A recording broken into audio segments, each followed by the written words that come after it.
The Queen was forced to hide her tears during a heartbreaking event to avoid embarrassing her husband, royal expert Angela Levin claimed. The Queen Mother was left devastated after the sudden death of her husband George VI in February 1952. Surrounded by her two daughters and mother-in-law, the former Queen cut a somber figure as she maintained her composure throughout the funeral service. Royal commentator Angela Levin claimed Elizabeth had not cried during the ceremony to avoid embarrassing her late husband as the royal family and the public paid their tributes to him in London. Speaking to Channel 5 documentary King George VI, The Accidental King, the Queen Mother was believed not to have cried. But of course she would have wanted the king not be embarrassed by her weeping. She could cry in private. The death of George VI marked the second biggest shift in the royal family in less than 30 years after the unexpected abdication of Edward VIII in 1936. Prince Edward's decision to give up the crown in order to marry his divorced lover Wallis Simpson allegedly caused the Queen Mother to resent her brother-in-law because of the pressure put on George VI. Royal commentator Sarah Gristwood said, "The Queen Mother, obviously, distraught, and she did, rightly or wrongly, did put the blame of his death on the Duke of Windsor. If her husband hadn't had the role forced upon him, then he might still be alive." Relationships with the Duke and Duchess of Windsor had been strained since Edward had abdicated and would remain frosty for the rest of the Prince and Wallis life.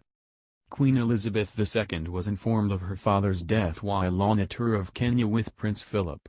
She had last seen King George VI as he waved the couple off at Heathrow Airport in early February. Like her mother, Her Majesty had been upbeat about George VI recovering after being diagnosed with cancer a few months early. His death was a major blow to the new queen and the royal family.